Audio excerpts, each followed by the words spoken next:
오늘은 누가복음 10장 30절로 37절 말씀을 통해서 이웃이 되어주는 삶, 이런 제목으로 말씀 묵상의 은혜를 나누겠습니다. 어제는 아직 완전하지 못한 체력이지만 중보기도 세미나 교재와 씨름할 수 있어서 감사했습니다. 오늘과 내일 오전까지 씨름해서 완성을 해야 합니다. 지난 밤중에는 꿈에 중보기도 세미나에 정말 꼭 들어가야 할 부분이 들어가지 않은 게 생각이 나서 깜짝 놀라서 일어나서 적을 만큼 그렇게 제 마음이 집중되어 있습니다. 주님의 인도하심과 성령의 도우심이 마무리하는 모든 과정에 함께 하시기를 기도합니다. 저에게 2% 부족한 것을 채우는 일이 이토록 힘들다는 사실을 깊이 깨닫습니다. 주님이 체력을 회복시켜 주시고 지혜를 더해 주셔서 모든 것 잘 감당할 수 있기를 소망하며 기도합니다.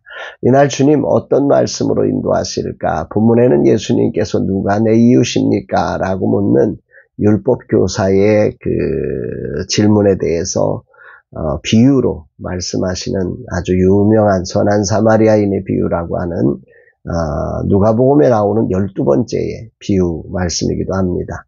30절 예수께서 대답하여 이르시되 어떤 사람이 예루살렘에서 여리고로 내려가다가 강도를 만나매 강도들이 그 옷을 벗기고 때려 거의 죽은 것을 버리고 갔더라.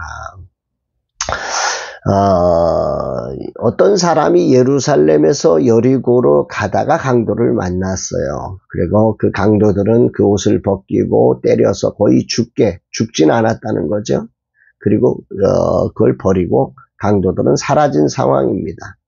우선 예루살렘에서 여리고로 가는 길은 해발 800m, 예루살렘이 800m 고지에 있거든요. 그리고 여리고는 해발 약 마이너스 250m 정도 된다고 그래요. 그러니까 약 1050m의 고도 차이가 있는 거죠. 그 내려오는 길이 험한 산길이라고 그러고 그 거리가 약 27km 정도 된다고 합니다. 길 주변이 바위가 많고 꾸불꾸불한 협곡에 동굴도 있어서 이 강도들이 매복하고 있다가 이렇게 나와서 이런 일을 하기에 좋은 지형이라고 합니다. 당시 피의 길이라는 별명이 불릴 만큼 강도의 출몰이 있던 위험한 길입니다. 그럼에도 이 길을 다닌 이유는 예루살렘 성전에서 제사를 드리고 돌아가는 유대의 순례자들과 또 많은 제사장과 레위인들이 예루살렘 성전에서 봉사하러 올라가고 봉사 마치고 내려오고 여리고에 거주하는 사람들이 그렇게 다니던 길이었습니다. 가장 중요한 것은 여리고는 기후가 온화하고 농산물이 풍부해서 향료와 곡물과 포도주가 거래되는 아주 중심 도시였거든요. 그래서 상인들이 종종 이 길을 이용했기 때문에 강도들의 좋은 표적이 되었던 거지요. 그래서 강도가 출몰하는, 지형적으로 좋으니까 또 돈을 벌 수 있는 기회가 많으니까 강도의 출몰이 많았던 거지요. 이런 당시 실제 삶의 현장에서 벌어지고 있는 일상을 예수님은 비유로 모두가 공감할 수 있도록 말씀하고 계신 겁니다. 예수님은 누가 나의 이웃인가라는 율법교사의 질문에 대해 강도 만난 자를 도운 것이 누구인지를 비유로 말씀하시면서 누가 이웃인지를 말씀하시려고 하는 거죠. 31절 32절 마침 한 제사장이 그 길로 내려가다 그를 보고 피하여 지나가고 또 이와 같이 한 레위인도 그곳에 이르러 그를 보고 피하여 지나가고, 여기 제사장과 레위인은 동일하게 그를 보고 피하여 지나가고라는 반응을 보입니다. 본문에 사용된 헬라어 단어를 보면 반대편으로 돌아갔다는 의미인데요. 단순한 무관심이 아니라 적극적으로 피한 행동을 의미하는 것입니다. 학자들은 이렇게 피한 이들의 태도에 대해서 다양한 이유를 추측하지요. 첫 번째는 제사장과 레위인들이 레위기 21장 1절로 3절에 근거해서 거룩함을 유지하기 위해서는 시체에 접근하며 시체를 접촉하는 즉시 그 부정하여서 일정한 기간 동안 정결규례 속에 있어야 하니까, 그래서 성전에서 봉사의 역할을 피해서 이렇게 갔을 수 있다. 그런데 본문의 내용을 자세히 보면 이것은 문제가 있습니다. 그들의 방향은 여리고로 내려가는 길에서 이런 사건을 보았기 때문에 정결규례 때문에 피했다는 것은 약간의 문제가 있는 거죠. 두 번째는 이 길이 강도들이 자주 출몰하는 위험한 지역이므로 위험에 처할 것을 우려해서 피했다 보는 견해입니다. 괜히 남을 돕다가 내가 피해를 입을 수 있으니까 빨리 도망가지, 뭐 이런 생각, 아주 일반적인 생각이고 공감 가는 내용입니다. 마지막은 바쁜 일정과 무관심이지요. 제사장과 레위인은 당시 사회적으로 높은 계층에 속했고 바쁜 일정과 종교적인 역할에 집중하다 보니까 이건 내가 감당할 일이 아니야, 나는 더 중요한 일이 있어, 뭐 이렇게 생각하면서 피하여 갔을 수 있다는 공감되는 관점이라 생각됩니다. 목사인 저의 모습에도 이런 다양한 변명의 자리가 있음을 오늘 아침에 이 말씀을 묵상하면서 보게 됩니다. 율법을 지식으로 알고 실제 삶에서는 실천할 능력이 없는, 그저 종교적 의무의 소중함은 알지만 정작 영혼의 귀중함을 놓친 어이없는 현실이 실제 내 삶에 있음도 이 말씀을 묵상하면서 보게 됩니다. 그러면서 예수님은 한 사마리아인을 등장시켜서 이제 선한 사마리아인의 아름다운 이웃됨의 모습을 우리에게 말씀하고 계시죠. 33, 37절 어떤 사마리아 사람은 여행하는 중 거기 이르러 그를 보고 불쌍히 여겨 가까이 가서 기름과 포도주를 그 상처에 붓고 싸매고 자기 짐승에 태워 주막으로 데리고 가서 돌보아 주니라. 그 이튿날 그가 주막 주인에게 데나리온 2를 내어주며 이르되 이 사람을 돌보아 주라. 비용이 더 들면 내가 돌아올 때에 갚으리라 하였으니 내 생각에는 이 세 사람 중에 누가 강도 만난 자의 이웃이 되겠느냐. 이르되 자비를 베푼 자니이다. 예수께서 이르시되 가서 너도 이와 같이 하라 하시니라. 여기 보면 이 사마리아인은 그를 보고 불쌍히 여겨 가까이 가서 기름과 포도주를 그 상처에 붓고 싸매고 자기 짐승에 태워 주막으로 데리고 와서 돌보아 주니라. 사마리아인은 우선 불쌍히 여겼다고 그랬습니다. 가까이 갔다고 그랬습니다. 여기 불쌍히 여겼다는 의미의 단어는 헬라어로 창자가 뒤틀릴 정도로 깊은 동정심을 가졌다는 거죠. 그는 죽었는지 살았는지 모르는 상황에 그 아픔을 느끼며 달려가서 즉각적인 도움을 주고 그 자신을 희생해서 자신의 소중한 물품을 희생해서 그를 살리려 한 것입니다. 여기 내용을 가만히 보면 이 사마리아 사람은 지금 예루살렘으로 아마 올라가는 사람이 아닐까 싶습니다. 이는 내려가는 여리고로 가는 사람. 왜? 물건을 가지고 이 여리고에서 물품을 사다가 예루살렘으로 가서 뭔가를 해야 되는 사람이 아닐까 싶습니다.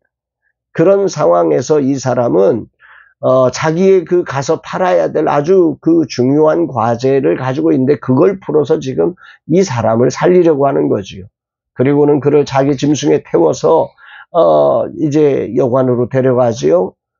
그는 그 환자를 이 거의 죽어가는 사람을 나귀에 태웠으니까 자기는 걸어갔을 것입니다. 강도 만난 자를 어찌하든지 살려내려고 자기의 위험은 그 근처 강도가 있으면 어쩌나 이 생각하면 못하는 거지. 오직 하나 이 사람 살려내야 한다고 하는 뜨거운 사랑이 아니면 할 수 없는 행동들을 하고 있는 것입니다. 더 나아가서 그는 데나리온 2를 그 여관 주인에게 주면서 그를 돌보아 주어라. 내가 돌아올 때 더 들었으면 내가 갚아주겠다. 그래서 끝까지 책임지는 사랑으로 이 죽어가는 강도 만난 자의 이웃이 되어주는 삶을 보여줍니다. 그를 보고 피하여 가니라. 이 그 대제사장들의 이 짧은 모습과 이 사마리아 사람의 너무 그 광대한 사랑이 아주 멋지게 대조돼서 나오고 있는 거지요. 주님은 누가 강도 만난 자의 이웃이 되겠느냐 이렇게 이 둘 사이를 비교하면서 지금 물으시는 거죠. 누가 내 이웃이 나를 찾던 이 사람에게 누가 강도 만난 자의 이웃이 되겠느냐. 누가 내 이웃이에요? 라고 하는 율법교사에게 누가 강도 만난 자의 이웃이냐고 하는 이 발상의 전환 자체를 주님은 만들어 가시면서 그를 진리 안으로 이렇게 초대하고 계시는 것 같습니다. 이웃은 특정한 대상이 아니라 도움이 필요한 자를 불쌍히 여기며 다가가 돌보아 주는 것이 진정한 이웃이 되는 길이다 말씀하신 거죠. 이웃은 사회적 어떤 신분으로 하는 것이 아니고 종교적 지식으로 하는 것이 아닙니다. 예수님은 유대인들의 편견과 차별의식을 정말 산산이 깨뜨리시며 이웃은 내가 규정하는 게 아니다. 누가 내 이웃입니까? 내가 선택하는 게 아니라는 거지. 하나님 나라는 인종과 신분을 초월하여 긍휼과 자비를 베푸는 이 삶 속에 진정한 이웃됨이 만들어지는 것임을 가르쳐주는 것입니다. 예수님은 율법교사에게 가서 너도 이와 같이 하라고 명하셨습니다. 오늘이라는 시간 율법교사의 모습에 내 모습이 너무 많고 또 제사장과 레위인의 모습에 내 삶이 그대로 보여진 것이 아닌가 싶어서 얼굴이 화끈거립니다. 말과 지식과 종교적 형태 안에 갇혀 영혼의 아픔을 느끼지 못했던 내 삶이 아닌가? 종교적 의무를 생각하느라 아픈 자의 삶을 회피하며 살진 않았는가? 이런 내 삶을 진실로 회개하게 됩니다. 아픔의 현장에 창자가 끊어지는 아픔으로 공감하며 가까이 다가가서 함께하는 자로 살아가야 합니다. 또한 현실적인 희생과 사랑으로 돌봄을 실천하며 끝까지 책임질 수 있는 그런 사람이 되어야 한다고 주님 말씀하심을 마음에 새기게 됩니다. 받는 것에 익숙하고 사랑을 실천하며 너무도 부족한 나를 말씀에 채찍질로 다듬어 주심에 부끄럽지만 감사하고 겸손히 배우게 됩니다. 어찌하든지 이웃이 되어주는 삶을 살아야겠습니다. 누가 내 이웃이냐를 따지지 않고 아픔의 현장에 이웃이 되어주는 자로 저는 그런 목사가 되어서 남은 생애를 살아가고 싶습니다. 주님 회개합니다. 아픔의 현장에 다양한 이유를 들어 피하여 도망간 자가 바로 접니다. 진실로 이제는 아파하는 이들의 이웃이 되는 목사로 살아가겠습니다. 삶으로 이웃의 아픔에 공감하고 가까이 다가갈 수 있는 그런 사람이 되게 하옵소서 고백합니다. 사랑하는 여러분, 여러분들도 오늘 하루 여러분들은 누구의 이웃이 되어 주어야 하겠습니까? 오늘 여러분 주변에 아파하는 이들의 참된 이웃이 되어주는 내 해야 될 많은 일 때문에 정말 이웃이 되어주는 삶은 뒤로 물러가는 그런 저 같은 어리석은 자의 삶을 살지 않는 복된 주님의 제자들이 되시기를, 그래서 하나님 나라가 아름답게 세워지는 거룩한 날 되기를 주의 이름으로 축복합니다. 사랑합니다.